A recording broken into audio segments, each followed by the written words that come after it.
Hello, welcome to Staffing in Sync, the podcast that brings you live panel discussions featuring the leading experts in the staffing industry.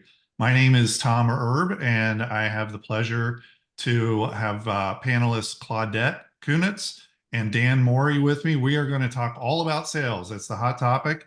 And so Claudette and Dan, thank you so much for being on the show today. I'm going to let you guys introduce yourself, and I will say both of you have a long and varied background with staffing, so you've got different perspectives that just like me, been in the industry, also have advised to the industry and all that. So I'll let both of you talk about yourself. Claudette, go ahead.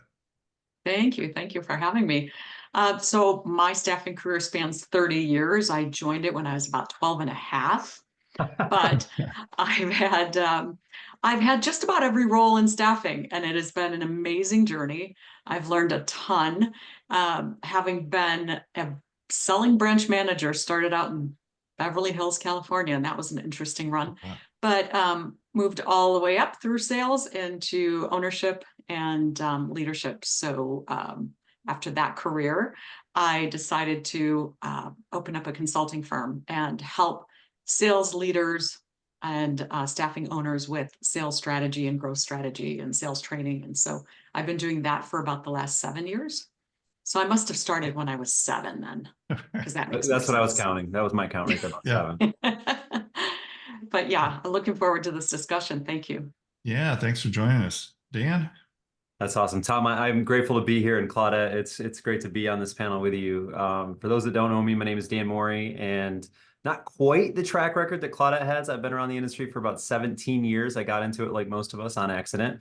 I fell into it because I was good at sales and really liked business. And I've been owner, operator, strategic board of directors for all of that time. However, about 4 years ago, I really stepped out to help owners of other staffing agencies implement systems into their business to actually help them get better visibility and really focus on KPIs and metrics and make more informed business decisions through my consulting group, Staffing Mastery. And in addition to that, we also put out Staffing Monthly digital publication that brings thought leaders like your very own Tom Erb to share his insights on what's going on, as well as a lot of others. And I'm also currently the executive director of the National Independent Staffing Association that really caters to the independent out there in the United States, providing thought leadership and knowledge and really actionable insights, and just all about giving back and sharing lessons from the trenches.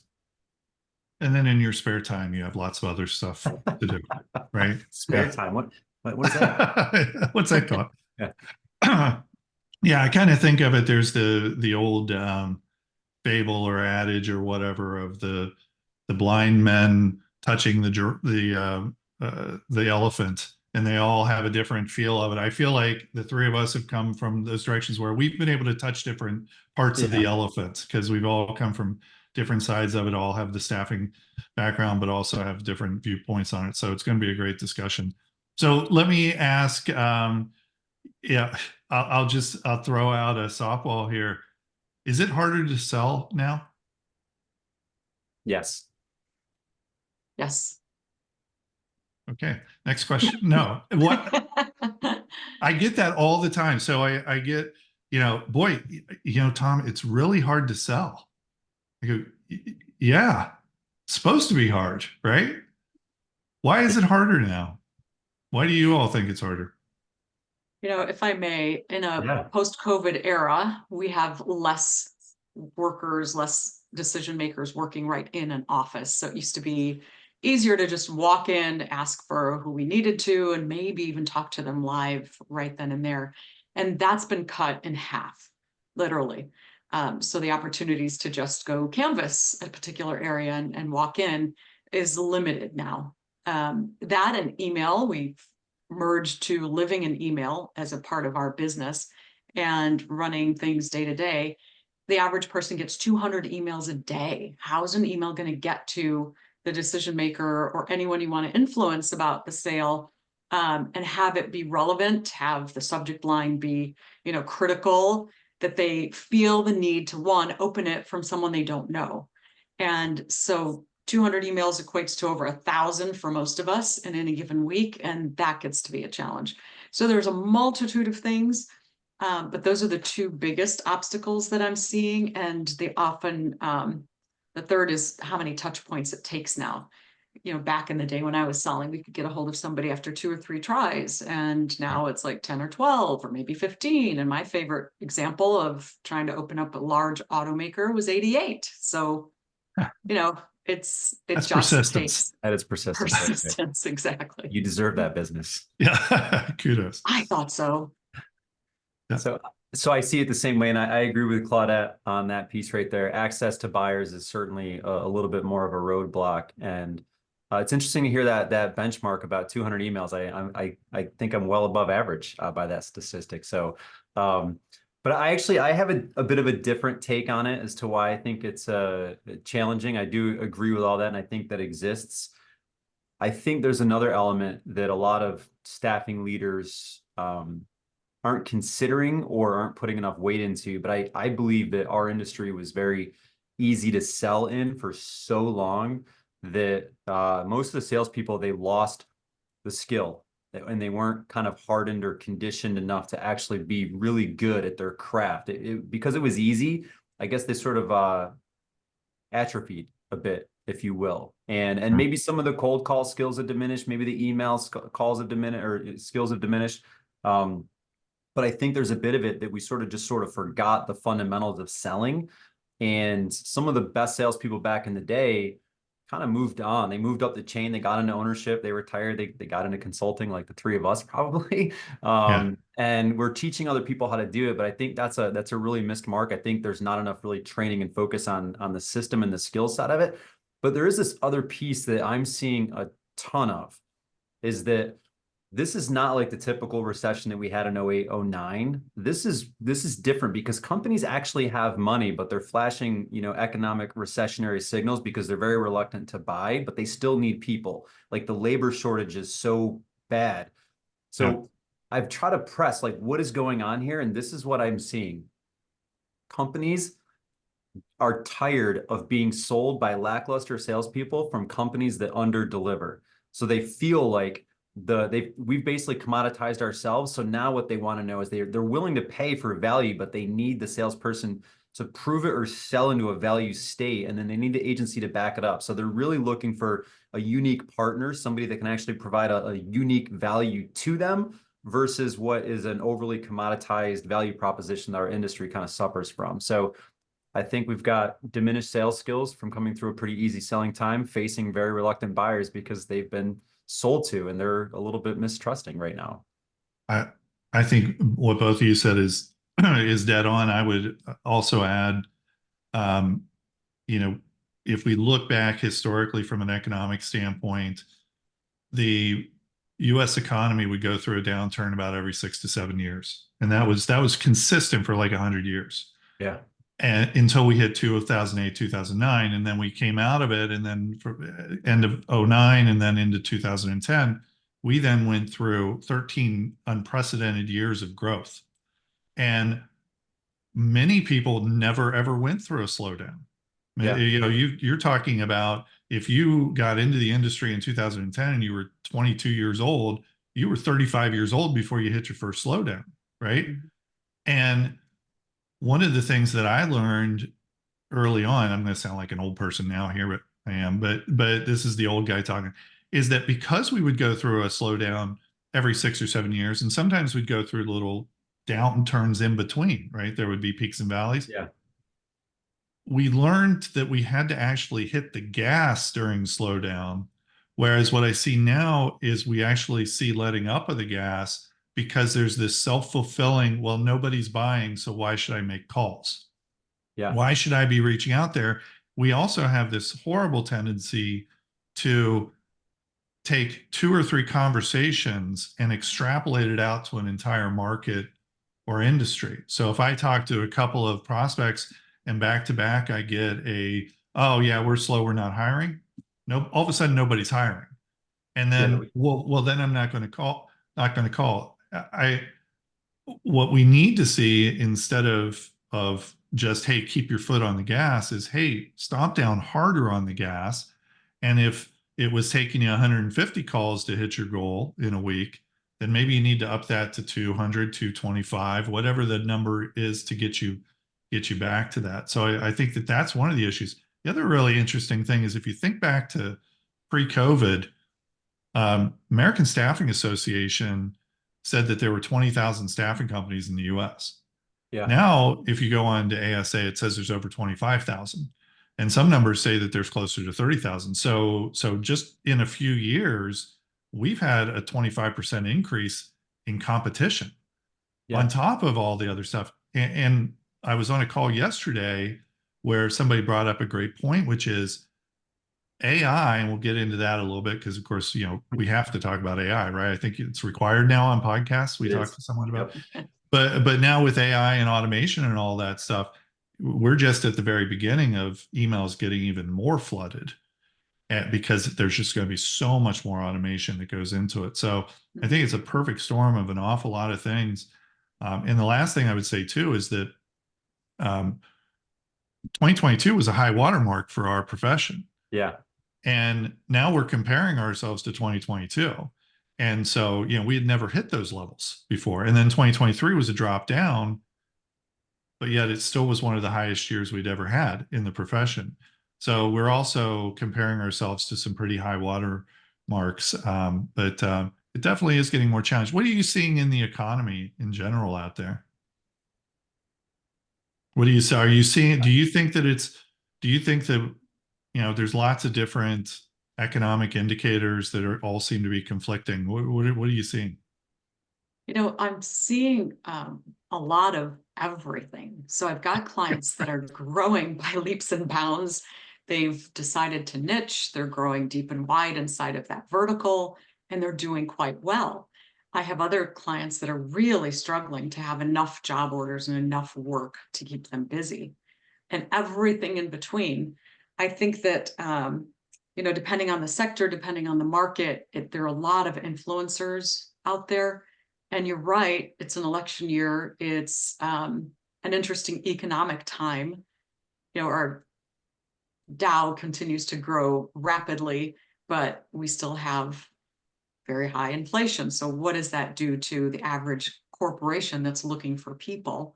And I've seen a massive shift from contract to direct hire. Massive. Yeah. Like organizations that I have coached that had maybe 150 to 300,000 in total billings and direct hire are now exceeding, $5-6 million. It's crazy the shift that's gone on from contract to direct. Yeah, Dan, you were just talking about that right before we jumped on. Yeah, I'm seeing the same thing. Like companies that would historically place an order that would be, temp to hire contractor, they're just placing the same exact rec and just saying, hey, we want it as a direct hire. And I mean, you just have to adjust. I'm not saying it's a bad thing. I mean, a rec is a rec and it's better than the alternative. But I think and this is speculation, my belief is because they realize it's so hard to find talent that there is some validity to the fact that if you can offer a direct permanent placement, you are going to open your net up and get a wider audience of candidates that are willing to consider that opportunity in sort of a buyer's market for the candidates speaking, than they might leaving an opportunity for something that's temp to hire or a contractor basis. So I feel like companies are starting to realize, hey, I have to pay for talent because we need people. The need for people is there, and it's probably never been higher, except for maybe the couple past years where we were challenging with some COVID, constraints. But I see the same thing, Claudette. And really, Tom, I think what I really see is what you led with. Like, it's just confusion. Like, people don't really know. Like, people are like, should we spend or should we not spend? Like, everyone's like, what's the economy really flashing? Like, what are these signals? Some things like we're good, inflation's going to kind of taper off and come back down a little bit. Other people are like, no, it's holding steady. Like, I think we're all in this wait and see pattern. And there are some companies out there that are like, we're just going to push through. We're going to keep hiring. We're going to keep doing what we do. And we hope that we come out the other side with the talent we need. So I think it's just a confusing time for employers right now. I think there's a difference between how people feel and what the reality of it is right now. Like when I talk to a lot of staffing firms, their initial response is that it's rough and that we're down and that we're struggling and they're nervous and all that. But then when we really start to get into the numbers, in many cases they go, well, technically we're flat. Or, well, if you took out this one company that we lost that wasn't a good client anyways, we actually are up a little bit. So, and I hear that a lot, that there's this, the feeling is different than the reality in some cases, not always.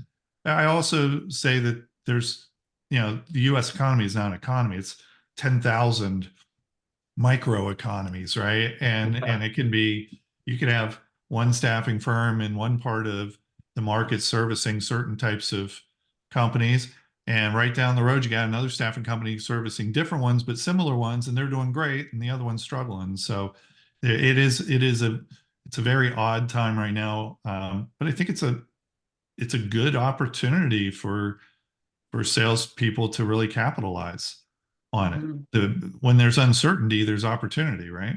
Yes. Absolutely. Absolutely.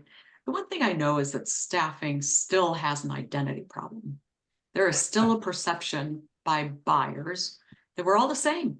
We're just all the same. We all have the same business model, the same ethics, the same essential delivery, the same candidates, because we pull from the same pools, that we're all the same. And that differentiator isn't being articulated very easily or clearly by a lot of firms.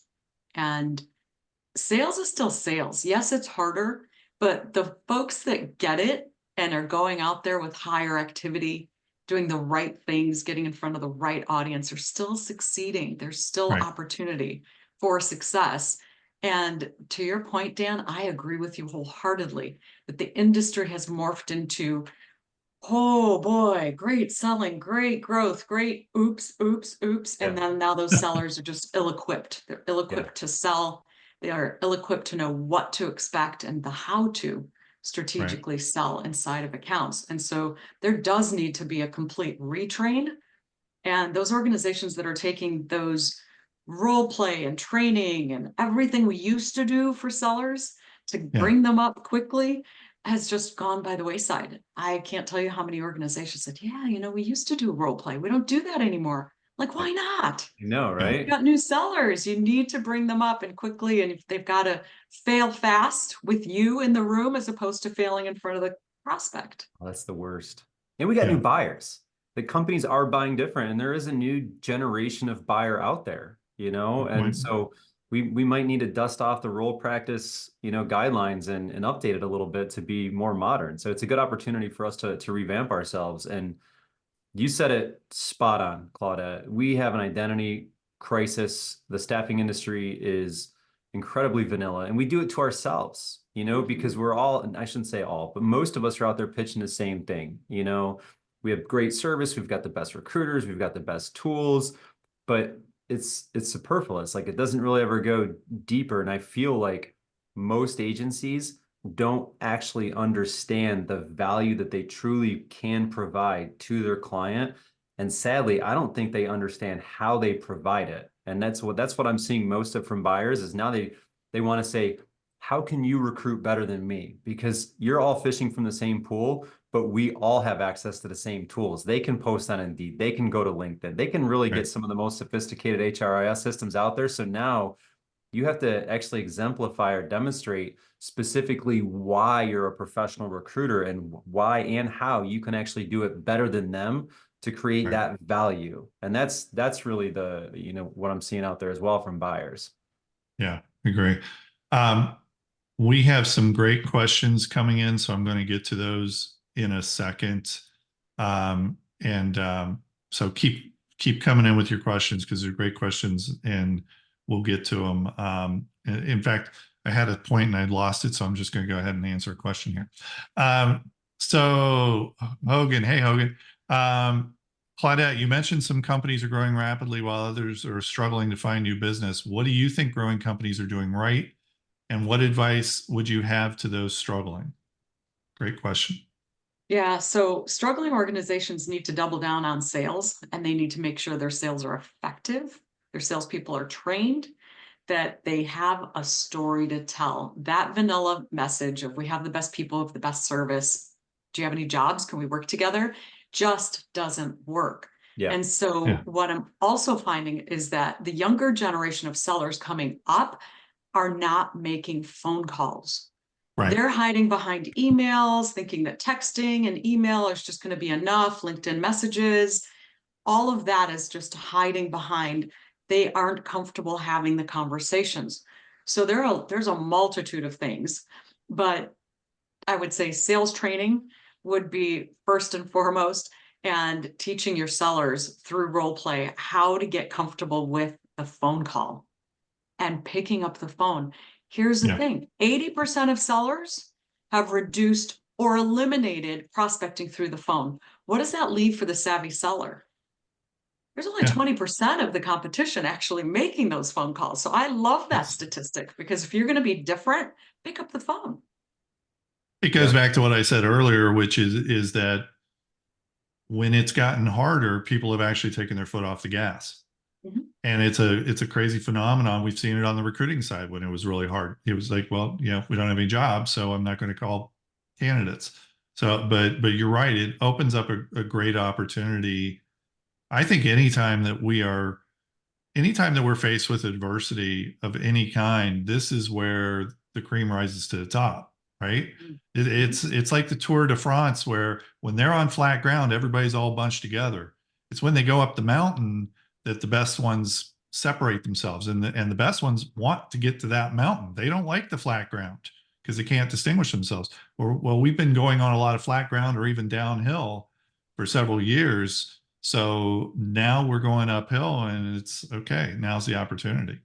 Dan, what do you think? What are you seeing is the difference between companies that are struggling and companies or sales reps that are struggling and those that are doing well?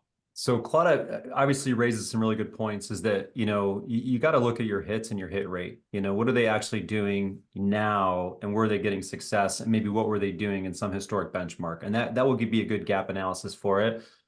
I look at the companies that I see that are doing really well, and they did something really smart during 2022, 23, and kind of those boom years for our industry. They actually kind of trimmed the hedges back. They said, hey, we're getting an opportunity to expand into some new business that we really want. And they started replacing some of the less desirable business, or maybe the not good fit business. And they took it as an opportunity to redefine good for their organization.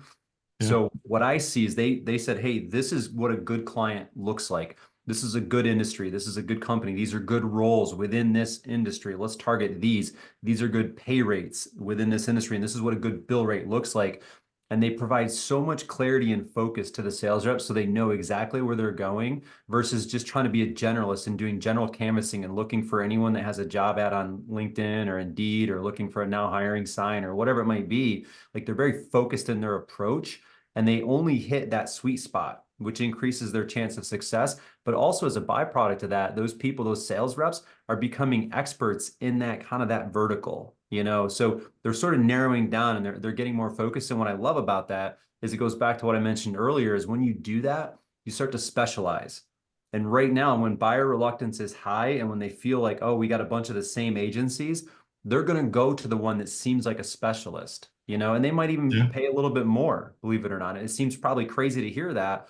But if they have two salespeople walking in, and one says, yeah, we handle everything. We're a full service staffing agency, best service, best tools, all this stuff. And someone says, hey, we're the staffing partner of choice for light industrial firms that focus on third-party logistics in this geography. This is our price.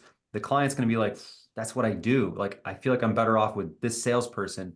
And the only thing that changed is that salesperson was trained on what to say and who to target, because they redefined good as an organization. So that's something that I'm seeing out there a lot of, that I think is a smart move by some of the agencies that are growing right now. Well, and it takes so much discipline to do that when things are slower, because what happens is when things get slower, everybody starts to panic and they start taking on business they go the other way. Right. They don't get pickier. They all of a sudden they're trying to fill jobs that they never would have filled a year ago, and probably still can't fill. Right. But they're going to take them on because they get desperate. We see a lot of panic selling, is what I call it. That's when we're going out and dropping our rates, and we're having the recruiter that's never made a cold call in their life do a bunch of power hours and stuff like that, because all of a sudden they're going to be a great salesperson. And when to Claudette's point, our salespeople are struggling with the message, much less somebody who doesn't want to be on the phone and has never been on the phone before. but you're absolutely right. And I like the idea of the specialist. Let's talk about that for a second. As far as differentiators, we mentioned those, we talked about value prop a little bit and all that. And you mentioned that specialization is one. Claudette, what are some other specializations, or do you feel that, or excuse me, some other differentiators, or do you feel that specialization is kind of the key differentiator?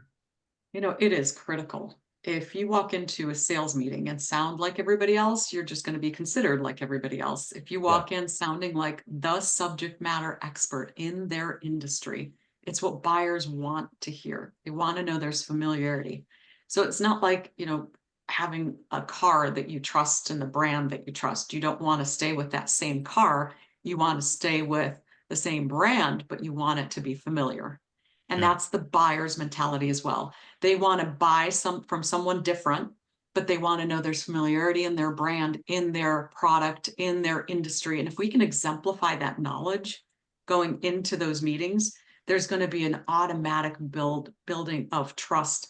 And because they recognize that you know what you're doing, you should be throwing out words that are commonly used in that industry so that familiarity gets even bigger, and you can drive a need to want to do business. There are talk tracks that I'm sure all train on that gets a buyer to go, this sounds great. When can we start?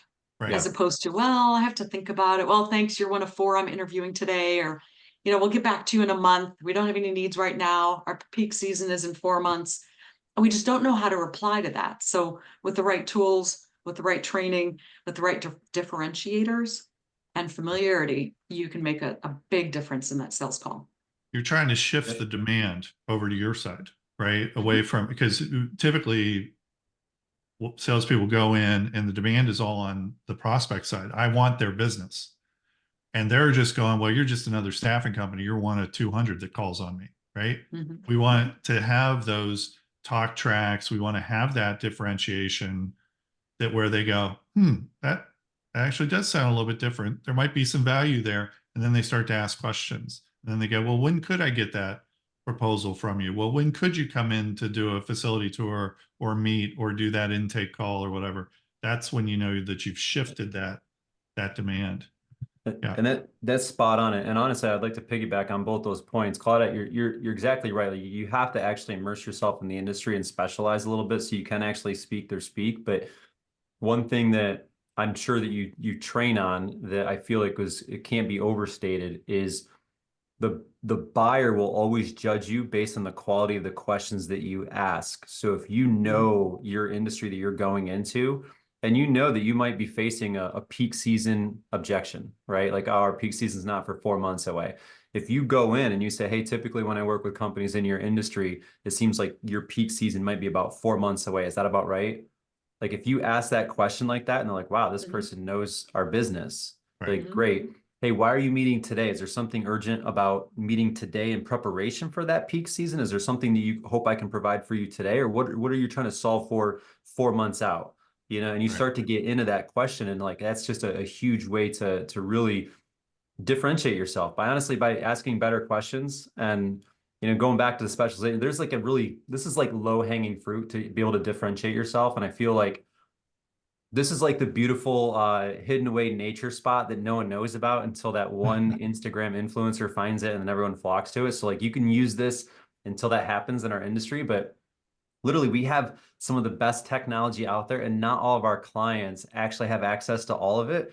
And if you're one of the organizations that's actually done a nice job putting together a tech stack or a staffing platform that actually really can help you recruit and process talent efficiently, if you actually just talk about that to your prospect and you say, hey, you probably get calls from staffing agencies 20 times a day. You probably get 200 emails a day, and I'm willing to bet 50 of them are from our competitors. Can I share with you a little bit about how we operate? And then you let me know if you think that sort of resource would be valuable to your organization. And then just talk through your technology and how it supports your human process. Right. And most of your competitors are not going to be pitching it that way. And your prospect might be looking at it being like, holy cow, like, there's a lot of moving parts to being a professional recruiter. I don't want to take all that on myself, so I am going to outsource this. And that's another way to differentiate without actually having to specialize. That's just highlighting your tech. Well, and our Yeah. industry is notoriously slow to adopt technology effectively. Mhm. And there's two levels to it, right? It's adopting the technology, but then it's actually adopting it effectively to where it helps scale the humans that are in the organization. And if you are able to get to that level, that is certainly a way that you can differentiate yourself. It's not just about technology, it's about how you are leveraging that technology to scale the humans, right? To scale your recruiting team, to scale your communications with your employees and candidates and clients and all that stuff. But do it in a way that still can be fairly high touch as well. If we just go out there and start to just throw out, here's our tech stack and all that, that doesn't resonate as much as the, this is the why, this is how it Right. benefits you, Right. Exactly. this is how we can scale in a way that the other staffing companies you're working with don't. So I do think that's another good differentiator. So Claudette? Tom, if I may piggyback on Dan's, I think you've hit the jackpot right there in the questions that we ask. First, he or she who asks questions in a meeting is in control of the meeting. So there's a myth out there that we lose sales at the closing, at the very end when we ask for the business. Oh, no. I maintain that we lose it long before then, Yes. and it is in the bad discovery meeting. Yes. We're not asking enough questions. We are not understanding their process. We're not understanding their needs. We're not understanding their pain. So when it comes to the closing, we are matching up perfectly with how we're solving for everything we just learned about. But if you don't have a long list, and you don't have to ask 100 questions, but there are some really crucial ones that you need to be asking during the discovery, and keep control of that meeting, because the buyer, and it's so easy to allow the buyer because, oh, we want their business. We're the ones that want it. No, we're busy professionals and they would have the honor of working with us. So if we flip the narrative a little Right. bit, we're Yeah. just as important as they are. And I have so many sellers that go, but I don't want to bother them. I'm just feel like I'm kind of reaching out too much. And no, stop it. You have a value. And if you're able to express what that is and align with the client's pain, that closing should happen naturally. With that, okay, when do we get started? How do we get started? Ending to a meeting, as opposed to all the other objections we're accustomed to getting if we're not doing a great job in discovery. And you touch on value, and one of the things I've been speaking a lot on, in fact, I spoke at Dan's Staffing Sales Summit on sales mindset. Yeah. It was, he had asked me to speak on that and put together some stuff. And one of the mindsets that I talk about is value mindset. Yes. But it's not about we provide value. It's more of the mindset that when I'm making this cold call, that I am providing value to them. I'm not just calling to interrupt them. So many salespeople go in with, in fact, most of them go in with the mindset of, I'm sorry to bother you. I know you're busy. And you want to acknowledge that people are busy. I get that. That's polite. But we don't do it in an apologetic way. What we need to do is say to ourselves, is this person better off knowing me than not knowing me? Is this person better off knowing what we do than not knowing what we do? Do I think that they would be better off as a client of ours than as a prospect of ours? And if the answers to those questions are yes, then I should have a positive and confident mindset to pick up the phone and say, listen, I'm basically doing this person a favor by calling them rather than I'm interrupting them. And that's what we see so many times is the interruption. Oh, I'm sorry, sorry to call you.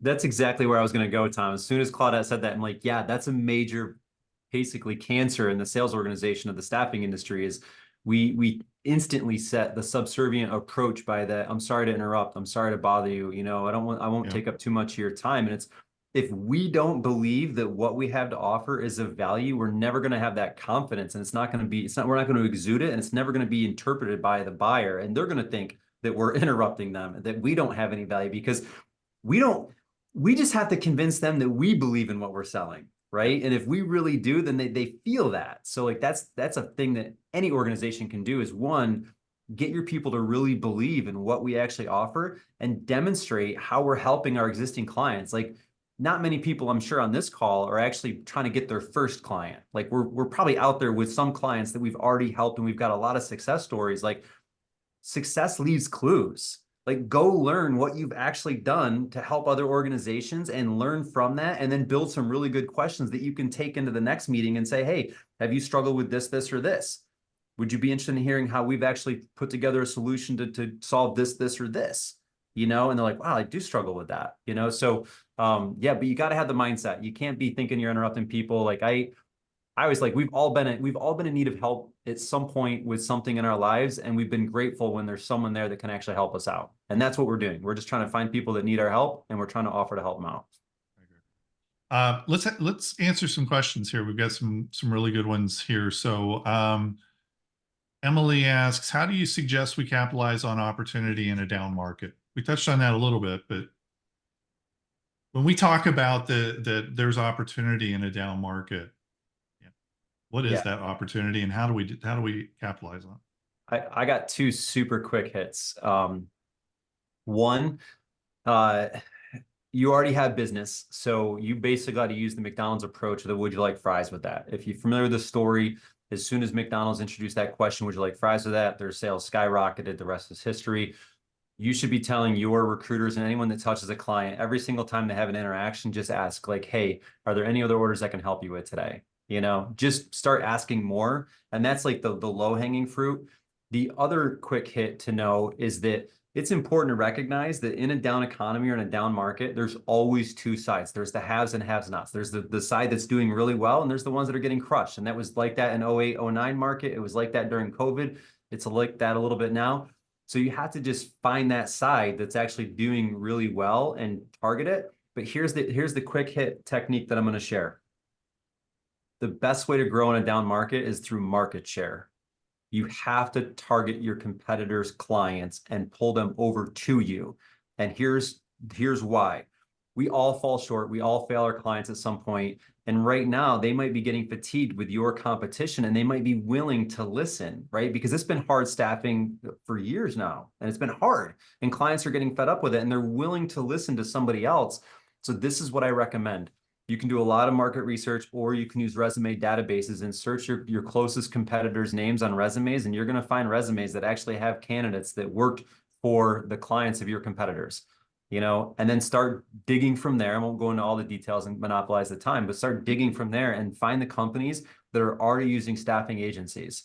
You know, Tom, you've heard me say over and over that in this industry, you got to make two sales. You got to convince someone why to use staffing, and then you got to convince them to use you. If they're already using staffing, you really only got to sell them on why you're a better solution. So if you start there and you start pulling market share away from your competitors in a down market, you can actually stay afloat or stay ahead of the market. So those are my quick hits on that one. All right, those are great pieces of information. I would add to that every client that I have engaged with leaves money on the table relative to some of their largest accounts.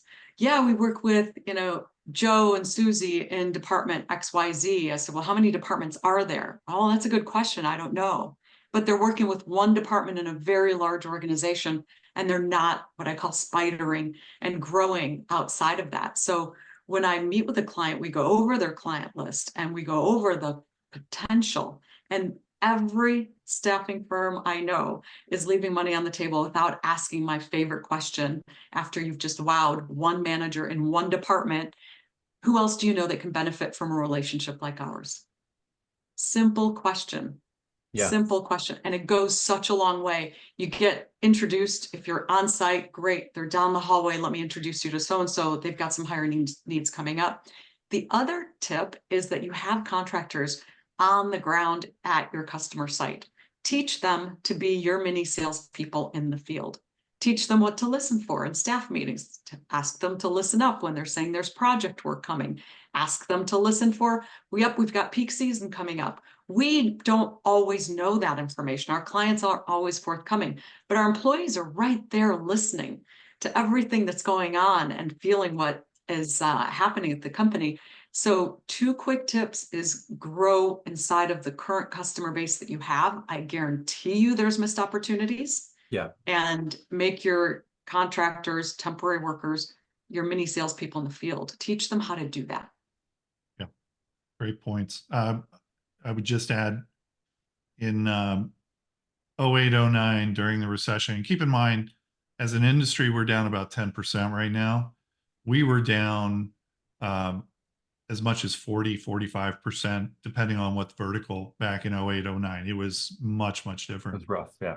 And even then, I was running a market for a large staffing company. And my mantra was, we refuse to take part in the downturn. We just said there was no, that we're not going to make an excuse about this. This is not going to come up. It is never going to come up. Well, it's slow. I hear it so often where we're very quick to default to that. Yeah. And that influences how we act. And the good news is that that's what your competitors are doing right now. Yes. Your competitors are woe is me. They are taking they're making some decisions that aren't long term. They're letting people go internally. That means their client service can suffer, their fulfillment can suffer, their sales can suffer because they have scaled down. There are all sorts of different things. They're not investing in technology. They're not doing any of this stuff. They have hunkered down to try and weather this, whatever this is. And so my whole thing is, you just get the mantra that I'm just not going to take part in this.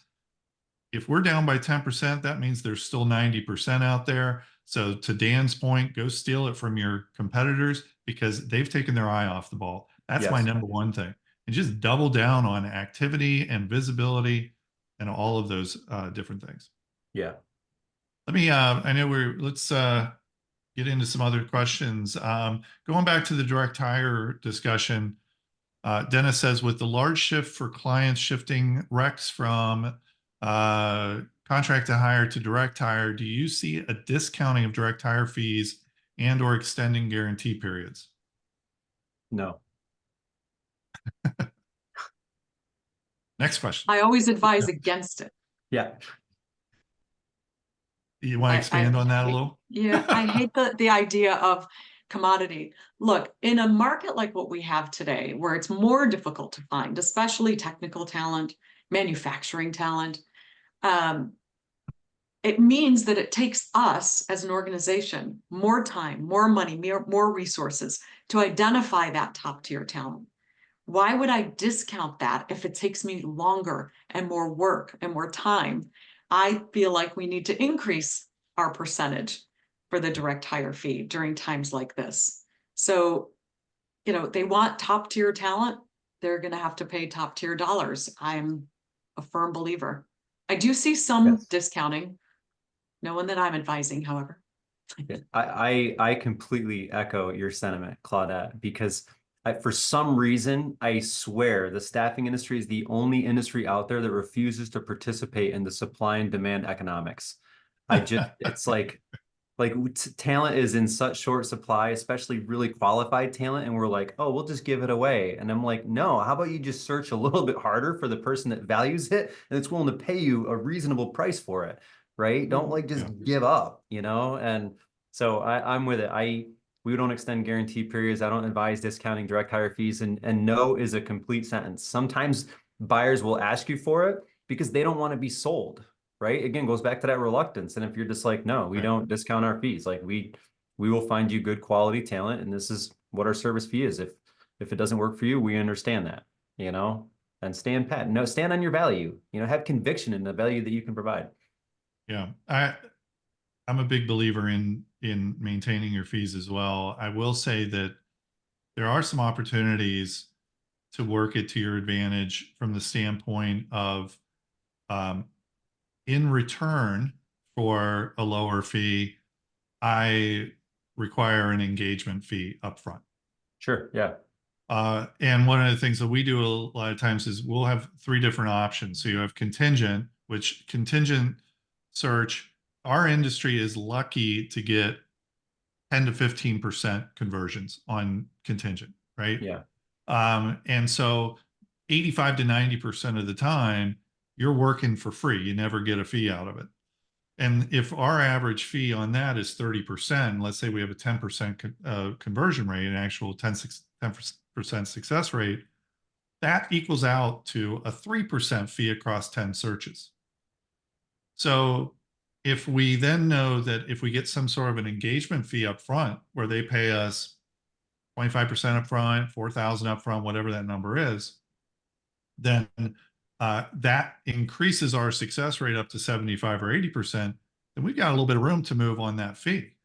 And I would gladly do a 25% fee instead of a 30% fee if you pay me 4,000 up front, because I know that also changes behavior. Yeah. And I know that I've got an 80% chance of getting that fee. And of course, an even higher percent if you're doing a retained search, a fully retained search, Yeah. where you're guaranteed, depending on how you structure, you're guaranteed to get 100% of it. I go even a little bit lower potentially. And so there are some different ways that you can do that from a negotiating standpoint to where you actually will get a much higher average fee. It's a great time right now to pitch engaged search. And I wrote an article about it a long time ago. It's on my blog, on my website. It's called Why Engaged Search is Better. If you Google it, you find it. And it talks all about why it's better for the recruiter, but also why it's better for the client. And it's a good way to be able to pitch to them about that. So I think there is opportunity to do that. I also think that from an RPO standpoint, if all of a sudden now they're talking about large scale volume, hey, now we would have some discounted rates. But again, there has to be some guarantees and some parameters around it. Claudette, you were going to say something. Yeah, so the one thing that I noticed the staffing industry isn't doing nearly enough is working with your clients on exclusivity. If it is direct hire and you've done a bang up job and they want discounts, they ask for them all the time. The only way I would consider it is if we got exclusivity. Now, if they fill it, that's their prerogative, but I don't want, 5, 10, 40 competitors out there searching for the same skill sets. So if they want a couple percentage points shaved off, I'll ask for exclusivity. And if we're really, really struggling to fill it within a reasonable time and define that right up front within the agreement, what that reasonable time looks like, and we'll be honest to say that we're just struggling with this, let's, open it up. But ask for the exclusive opportunity, and it makes a big difference. Watch your recruiters then behavior if we're exclusive. Yeah. The other thing that I would absolutely encourage people to do to see if these are real and how hot these jobs are is when you're talking to the manager and they're saying, yeah, we've got to fill these. Okay, it seems like there's a sense of urgency to get these filled quickly. If that's the case, I can engage our recruiting team. Let's carve out interview times, 2 blocks of 2 hours each next week. Let me know what your calendar looks like, and I'll make sure that our team is working to fill those with top tier talent. Now they're vested in, okay, my time is there. We've got exclusivity. Our recruiting team better deliver on that. That is like gold right there. Yeah. Great. Another question here from Sherry. How do you get buy-in from sales reps who have been order takers for the last 10 years to be open to shift their thinking? Love that. Some question. are easier than others. Yeah, right. There's got to be a want to, right? A real desire, because their income is being impacted. They either shift or they ship out, or that you give them an account manager role where they're just maintaining current customer base, because there's a lot of value in that as well. But only 10% are true hunters. Another 20% can be trained to hunt, and the rest really act like order takers and wait for the business to come to them. So if you're going to be one of those 10% or one of the next 20%, and you've got the attitude, great. Let's train you up. Let's give you the tools. Let's give you all of the talking points, all the differentiators, all the questions, and let them go to market. If they are less than enthusiastic, you've got an uphill battle. Yeah, I echo that. Don't have a whole lot to add, but obviously tying it to compensation. If they truly are salespeople, figure out what their why is, like why they're working for money, like what is their motivation with the money they're trying to make, and try to build a compensation plan that really reinforces the new hunting success, but also adopting the new skills. And a lot of times from my own experience, getting buy-in from sales reps starts with actually having conviction and buy-in at the leadership level. There's a lot of leaders out there that will say, hey, we got to go do this. but they're not always willing to lead by example. They're not willing to train or support. They're not willing to really like, they're not bought in. So sometimes you got to change the mindset from the top down. And one of the big things is you got to show them the why behind what you're doing, right? It's if people are going to have a chance to buy in, they have to understand why and how it benefits them. And we've done that with a lot of people, some people who have been doing it for 25, 30 years, and we'll go through our sales process. And when we show them the why, most of them go, okay, that makes sense. And actually, I think I could benefit from that. If there is no why behind it, or if the why doesn't benefit them, then they're not going to do it. The other thing you touched on is you're absolutely right that some of them just aren't hunters. And that's a mistake that I see a lot of companies make, is that we try and recruit for this hybrid hunter / account manager when they're two very different skill sets. And in fact, the vast majority of true hunters that I have run across hate taking orders. They hate servicing accounts, because we actually do behavioral assessments. We've done thousands of them for the staffing industry. And we have quantifiable, very clear data that they're two different skill sets. And yes, you do get the person every once in a while that's very good at both. But more often than not, they're really good at one and really bad at another. So when you have somebody that's become an order taker and seems content with that, then that's a pretty good indication that they're probably not a hunter in the first place, and they were happy to get to that point. So definitely something to look at. All right, I got a little bit of time for a couple questions here. Let's see. I guess this is a long one. I'm reading it without my glasses. So. Are we squinting? Yes. Not sure I see a question in there. This is the one. Okay. Christine says you've mentioned influencers a few times. How do you see that evolving in our industry? I don't, I just got a quick take on this. I don't think influencers are going to be a thing in our industry like you see it in consumer goods. You know, like we think of influencers, we think of the TikTok influencers, the YouTube influencers, Instagram, things like that. And that's what we see on the regular, because we're seeing that with our consumer activities, our consumer behavior. So we're seeing that. So I think that if you're defining an influencer that way, it's not going to align. I think when we're talking about influencers on this panel here, we're talking about the people that hold the attention of our prospects, you know, and a lot of times that's actually a group, an organization, association, maybe an influential person within that association. So I would start thinking about what is the industry that you're in, and where are your prospects getting their information? Like if they're nervous about, you know, the economy, who are they turning to get clues and, you know, kind of cues to what they can expect?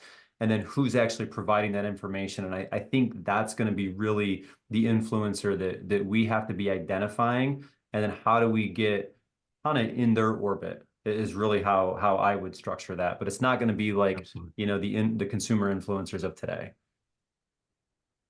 Absolutely. Claudette, anything about that? No, totally agree with that. Totally agree with that. It's, you know, we have an interesting proposition. Yeah, I've often feared sitting in a comedy show at the front row saying, "What do you do?" "I'm in sales." "What do you sell?" "People." "Oh, okay." Can you imagine the humor that would ensue there? Exactly.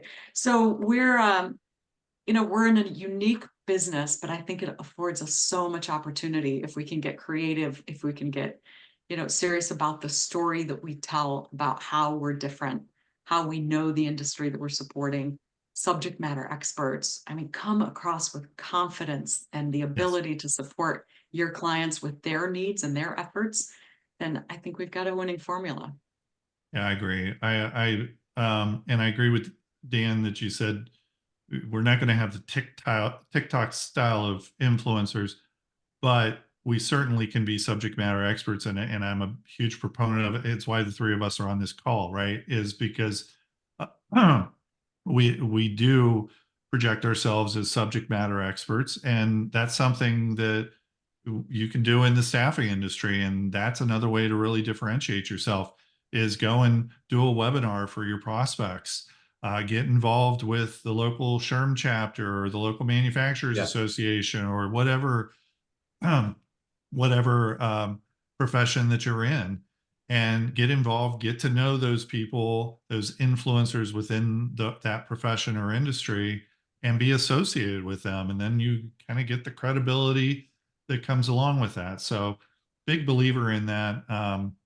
And if you do happen to have a great big TikTok following, then all the better, right? Yeah, I think that's going to be better for recruiting. I think because again, recruiting candidates is more like consumer-based behaviors. So I think there's something there. But to your point about the SHRM outfits, like for years, I would partner with those groups because they have to provide value to their organization. So if you're comfortable speaking and you are an expert at what you do, it's very likely that you can actually get on their stage in front of their group of HR professionals. Most of them are struggling with hiring talent, and just say, hey, can I teach you what a professional recruiter does? And then you show how technical and advanced your process really is and what it takes to produce talent today. And you're going to get some people to say, I can't do that on my own, but I need it. So can you help me out?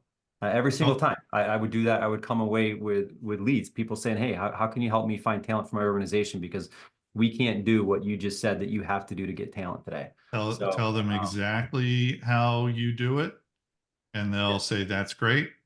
There's no way I can do that.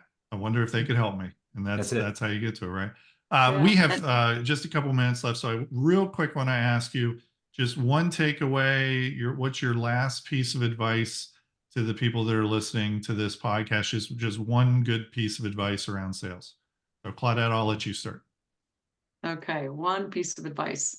I have to go back to the discovery questions and build them. Is that what you were going to say, Dan? Sorry, I stole that thunder. Run with preach. Think of another one. Preach.